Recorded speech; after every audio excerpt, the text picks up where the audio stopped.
ধরে রাখছি যে আমরা কোন পথে যাব, আমরা কি করব।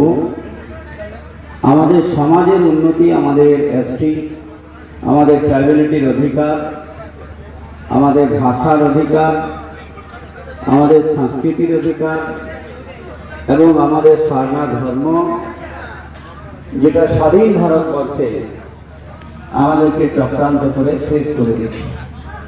সেই চিন্তন শিবিরে একটা আলোচনা সবাই তোমাকে বক্তব্য রাখার জন্য ডাকছি, তাই তুমি অবশ্যই আসবে।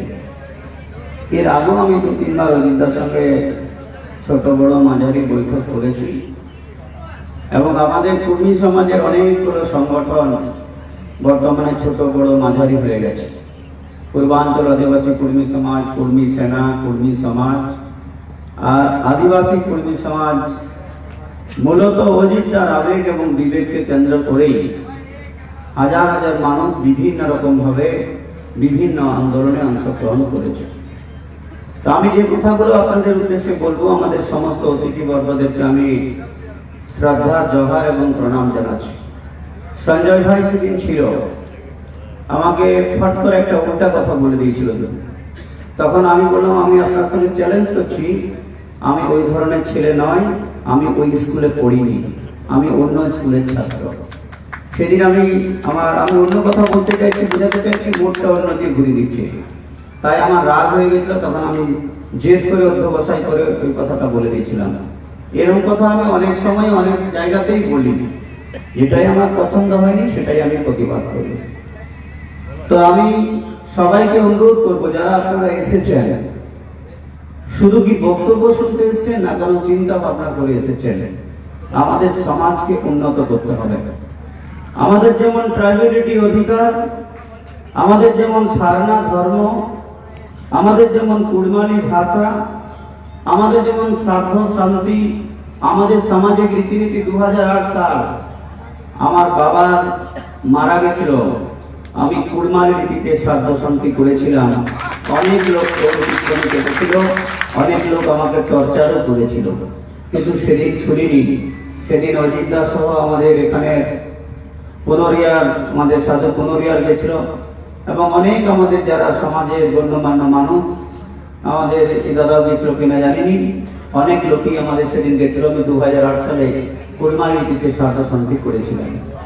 আর সঞ্জয় যেটা বলছিল, 93 সালের পর থেকে 98, 99, 2001, 2002, 2003 সময় প্রচুর আমাদের প্রথম বাঁকুড়া, আগে প্রথম আন্দোলন 70-এর 80-র দশকে পুরুলিয়াতেই হতো। তারপরে চলে যাই, বন্ধ হয়ে গেছিল কিছুদিন। তারপরে বাদল দ্বারা বেলপাহাড়ি থেকে আদিবাসী কর্মী সমাজ শুরু করেছিল। তারপরে বাঁকুড়া থেকে সুনীলমাল বাবুরা শুরু করেছিল। তারপরে মেদিনীপুরে আমরা হাজার হাজার মানুষের সভা করেছিলাম। তারপরে অজিতদা সর্ববিখ্যাত সভা করেছে। পুরুলিয়ায় রেলটেকা থেকে শুরু করে বহুবিধ আন্দোলনের মধ্য দিয়ে একটা প্রতিবাদের মুখর এই সমাজ এবং এই জাতি আছে, এটা পৃথিবীর ইতিহাসে স্থান করেছে। তো যদি কোনো প্রতিবাদ না হয়, রঘুনাথ মাহাতো যখন প্রতিবাদ করেছিল 1767 সালে, তখন ছোটনাগপুর টেন্ডেন্সি অ্যাক্ট এবং সাঁওতাল পরগনা টেন্ডেন্সি অ্যাক্ট তৈরি হয়েছিল ব্রিটিশ পার্লামেন্টে। ভারতবর্ষের পার্লামেন্টে আমরা বলতে পারিনি, আমরা আঘাত করতে পারিনি। ভারতবর্ষের পার্লামেন্টে অনেক ভালো ভালো আইন তৈরি হয়েছে, কিন্তু আমাদের সমাজে উন্নতির জন্য আইন এবং বিল যেটা আমাদের ছিল 1931 সালে শুধু নয়, তার আগে ব্রিটিশরা জবের থেকে সেন্সাস শুরু করেছিল।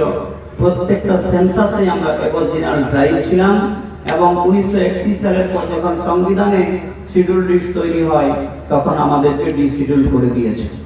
আমরা আন্দোলন করছি, বলছি, অনেক প্রতিবাদী আন্দোলন করছি, কিন্তু তাদের কানে ঢুকছে আর এখানে বেরিয়ে যাচ্ছে।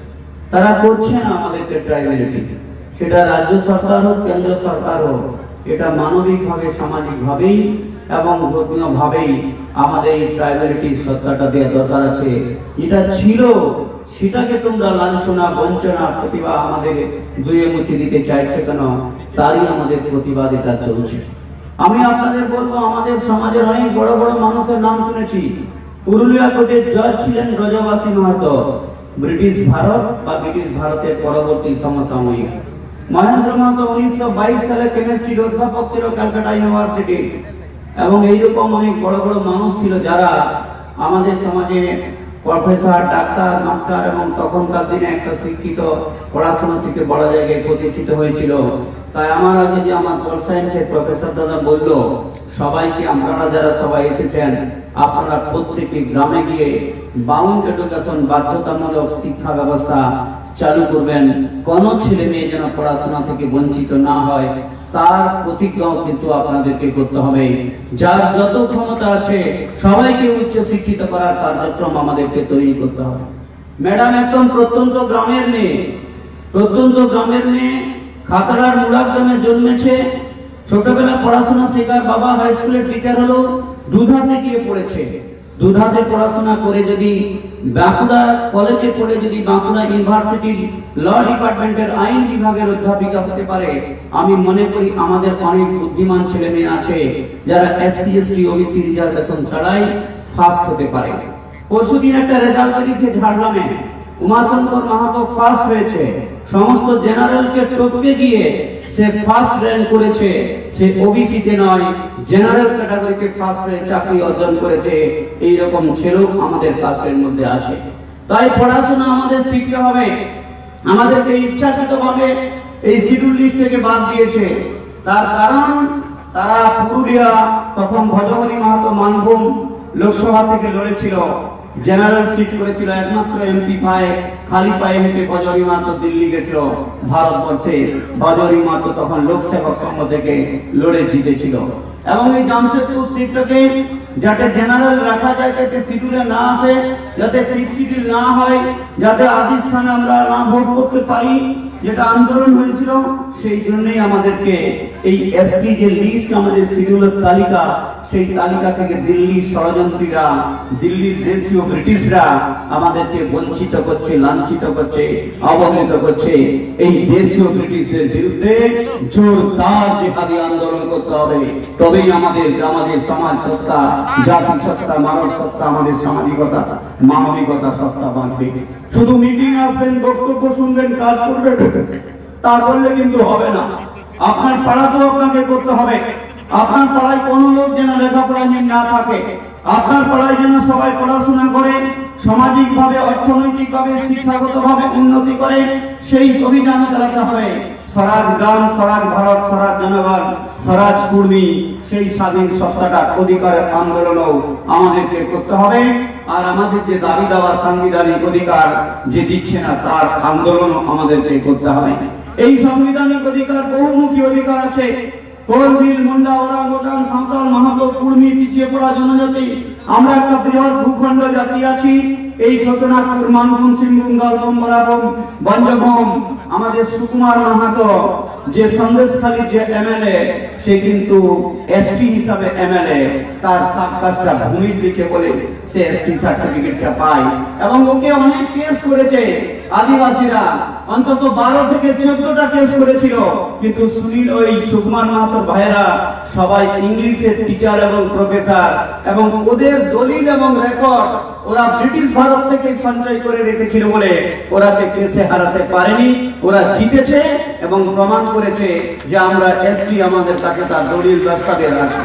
আমাদের বেদিয়া হিসাবে যারা উত্তর দিনাজপুর, দক্ষিণ দিনাজপুর, মালদাতে আছে, তাদের ST সার্টিফিকেট নাকচ করে দিচ্ছে। কিন্তু তখন তারা ছিল লিবার্টির অধিকার। আমাদেরকে লড়াই সংগ্রাম করতে হবে। তার জন্যই আমাদের এই বৃহৎ ভূখণ্ডে কুর্মী জাতি, কুর্মী সমাজের মানুষকে পড়াশোনা এবং সামাজিকভাবে, অর্থনৈতিকভাবে, শিক্ষাগতভাবে উন্নত জায়গায় পৌঁছাতে হবে। একাধারে যেমন আন্দোলনের চাপ সৃষ্টি দিল্লি পর্যন্ত, কলকাতা পর্যন্ত, সঙ্গে সঙ্গে আমাদের অর্থনৈতিক সামাজিক উন্নতি করতে হবে। ওরা বলেছে, B.R. আম্বেদকর বলতো যে সব কিছু দেবে, ভিক্ষা দেবে, চাল দেবে, কল দেবে, শাড়ি দেবে, জল দেবে, কিন্তু শিক্ষা দেবে না। তাই আমাদেরকে উপযুক্ত ইকুয়ালিটি শিক্ষা, আমাদের কোয়ালিটি সম্পন্ন শিক্ষা আমাদেরকে দিতে চাইনি। সেই একলব্যের মতো আঙ্গুল কেটে দিয়ে অর্জুনকে বড় করতে চাই। এই জায়গায় আমাদের পরিস্থিতির প্রেক্ষাপটটা তৈরি হয়েছে। তাই আমি আপনাদের কাছে অনুরোধ করতে এসেছি, আবেদন করতে এসেছি, আন্দোলন, মিছিল, মিটিং, সভা সমিতি শুধুমাত্র জনসভা বা লিবারের মধ্যে, শিবিরের মধ্যে দিয়ে নয়, প্রত্যেক গ্রামে, পাড়ায়, ঘরে আপনার জাতি আপনার সমাজ, আপনার মানুষ, আপনার গ্রাম, আপনার পরিবার কিভাবে সামাজিকভাবে, অর্থনৈতিকভাবে, শিক্ষায় উন্নত হবে তার সংগ্রাম, প্রচেষ্টা ও উদ্যোগ গ্রহণ করতে হবে। নতুন প্রজন্মের ছেলেমেয়েরা যারা আছে, সঞ্জয় বলছিল, নতুন প্রজন্মের ছেলেমেয়েরা যারা আছে যাদের 40-এর নিচে বয়স, যারা 18 থেকে 40-এ বয়স, তাদের তেজ আর ত্যাগকে বাড়াতে হবে। আমরা দেখেছি নতুন প্রজন্মের ছেলেরা দুর্বল হয়ে যায়, তেজ আর ত্যাগ নেই। আমি এক সময় যখন ওই 8 সাল, 3 সাল, 9 সাল বলছে, তখন হাটমাদ মাওবাদী যৌথ বাহিনীর চোখের সামনে দাঁড়িয়ে বলেছিলাম, আপনাকে ক্যাম্প থেকে ছাড়িয়ে ঘর পাঠিয়ে দেব। সেই কাজই করেছিলাম। তাই প্রতিবাদ, প্রতিরোধ, তেজ আর ত্যাগ যদি সমাজের মধ্যে প্রতিষ্ঠিত না হয়, তাহলে সমাজকে, জাতিকে, রাষ্ট্রকে, মানুষকে উন্নত করতে পারবেন না। আজকে অজিতদা আছে, অজিতদা এক সময় ঝাড়খণ্ড পার্টি করতো। এইখানে আমাদের পুরুলিয়া সৈনিক স্কুল আছে, সৈনিক স্কুলের মাঠকে নাগল করে দিয়েছিল।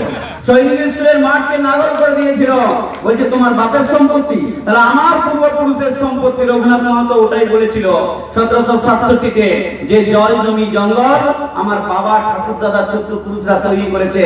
তুমি বেটা 7 সমুদ্র 13 নদী পার হয়ে গেছে, বলছো এগুলো আমি ইস্ট ইন্ডিয়া কোম্পানি দেয়ানি লাভ করে নিয়েছি, সব আমি নিয়ে নেবো, এগুলো আমার সব হয়ে যাবে, আমি এগুলো দখল করে নেবো। এটা কখনো হতে পারে না। আজ সেটাই করছে। আমার একজন কোন দাদা বক্তব্য রেখে বলছিল, কালীমাটি 35 একর জায়গা দান করেছিল। টাটা আমি অনেকবারই যাই, জামশেদপুর টাটাতে আর বেশিরভাগ কর্মীরা নেই। সন্তোষ মাহাতো বলে একটা ছেলে আছে, টাটার মানগড় ভিতরে এখনো তাদের প্রায় 12-14 একর জমি আছে। ওই জমিটা প্রত্যেক বছরেই কেউ দখল করে নিতে চায় আর পুলিশ প্রশাসনকে ব্যবহার করতে চায়, কিন্তু ওদের দাপটে ওরা 5-7 ভাই আছে বলে ওই 12 একর জায়গাটাকে দখল করতে পারেনি। নাহলে ওটাও দখল করে হয় বিহারি নাহলে অন্য কেউ ওখানে তারা তাড়িয়ে দিয়ে তারা বাইরে থেকে বের করে দেবে।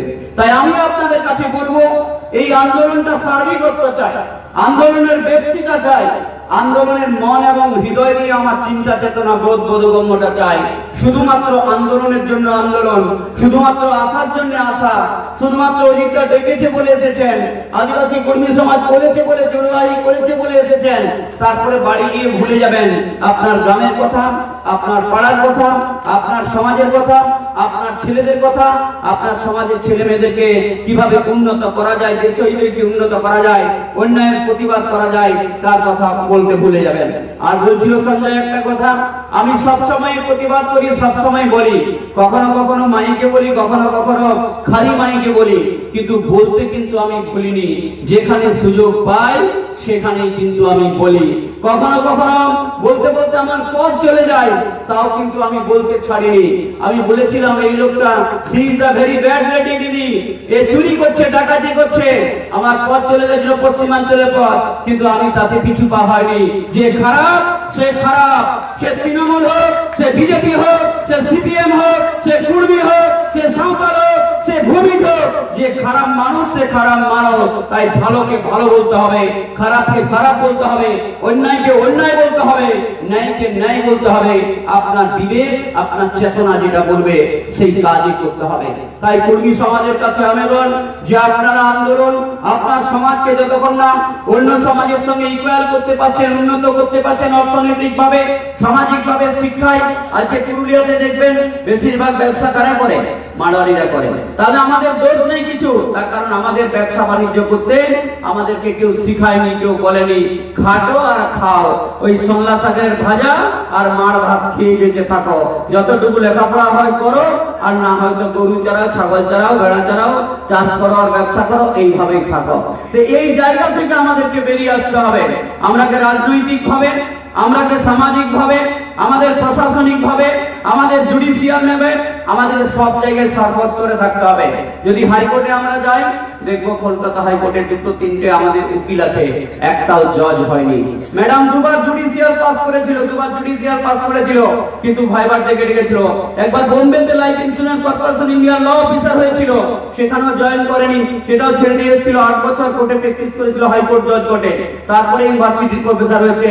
তাই চেষ্টা, উদ্যোগ, পড়াশোনা আমাদেরকে ভালো করে করতে হবে। সর্বস্তরে আমাদের সমাজের ছেলে ছেলেদেরকে প্রতিষ্ঠিত করতে হবে। কি আইএস আইপিএস অ্যাডমিনিস্ট্রেটিভ স্তরে, পঞ্চায়েতের সেক্রেটারি থেকে চিফ সেক্রেটারি, কি আমাদের পলিটিক্যাল জায়গা থেকে, কি আমাদের জুডিশিয়াল ব্যবস্থা থেকে, কি ব্যবসা বাণিজ্যের ব্যবস্থা থেকে, কি চাষবাসের ব্যবস্থা থেকে সর্বস্তরে উন্নতি করতে হবে। এবং যে সংবিধান তৈরি হয়েছে, যে সংবিধানে আমরা বঞ্চিত হচ্ছি, লাঞ্ছিত হচ্ছি, অবহেলিত হচ্ছি, উপেক্ষিত হচ্ছি, এই আন্দোলনের তীব্রতা আরো বাড়াতে হবে। বলতে বলতে অনেক বেশি বলা হয়ে যাচ্ছে, আমাদের অনেক নেতৃত্বরা আছে, সবাই বলবে। আমি ওই দিনটাকে লাস্ট একটা অনুরোধ করে রাখবো, যারা সমাজের জন্য ডেডিকেশন, ডিভোশন, স্যাক্রিফাইস করে গ্রাম সমাজকে উন্নত করতে চায়, গ্রাম সেবক, সমাজ সেবক, জাতির সেবক হতে চায়, সেই ছেলেদের চিহ্নিত করুন। আর গ্রামগুলোকে অর্থনৈতিকভাবে, সামাজিকভাবে, শিক্ষায় উন্নত করার জন্য একটা অভিযান শুরু করুন, যাতে সব রকম ভাবে গ্রামগুলো socio economical, educational, sustainable development হয় এবং ইকুয়ালিটি, লিবার্টি আমাদের বাড়ে এবং সব জায়গায় সব কার্যক্রম হয়। আর এই রাজ্য সরকারের ব্যাপারে আমাকে যেখানে বলতে বলবে, যেখানে যে জায়গায়, সব জায়গায় বলি, কিন্তু রাজনৈতিক দলের একটা প্যাটার্ন, তারা তো অন্য জায়গায় থাকতে বিলং করে, তারা অনেক কথা শুনে, অনেক কথা শুনে না। কখনো কুর্মী ডেভেলপমেন্ট বোর্ড, কখনো কুড়মালি ভাষা, কখনো সারনা ধর্ম, ছাঁট দিতে চাই, ছাঁট দিয়ে ভুলাতে চাই, ভুলিয়ে আসল মাংসটা লোক খেতে চাই ওরা। আমরাকে ভুলিয়ে ভুলিয়েই 75 বছর তারা খাচ্ছে। আমরা যাতে আর ছাঁট না খাই, আমরা যাতে আসল জিনিসটা খাই, আমরা পাই, তার জন্য কিন্তু লড়াই করতে হবে। ছাঁট খাওয়া অভ্যাসটা ভুলে যেতে হবে, আর একে অপরের দ্বন্দ্বটা ভুলে যেতে হবে। তুচ্ছ জিনিসে নিজেরা ঝগড়া লেগে বড় আঁটিটা তৈরি করে নিয়ে চলে যাচ্ছে গাছটা, এই জায়গায় কিন্তু আমাদেরকে মনে রাখতে হবে, মনে রাখতে হবে এই মাটি, এই জল, এই সমাজ আমার পূর্বপুরুষরা হাজার হাজার বছর আগে তৈরি করেছে, লড়েছে এবং করেছে। সেই সমাজকে বাঁচানোর জন্য, সেই সমাজকে রক্ষা করার জন্য, সাংবিধানিক অধিকার মানুষের কাছে পৌঁছে দেওয়ার জন্য জোরদার উত্তাল তরঙ্গ আন্দোলনে এগিয়ে আসার আহ্বান জানিয়ে, আবেদন জানিয়ে আবারও সকলকে শ্রদ্ধা, নমস্কার, জোহার, প্রণাম, কৃতজ্ঞতা। মঞ্চে উপস্থিত সমস্ত অতিথিবর্গকে গড় জোহার জানিয়ে আমার অতি সংক্ষিপ্ত ছোট বক্তব্য শেষ করলাম। ধন্যবাদ, নমস্কার, জোহার।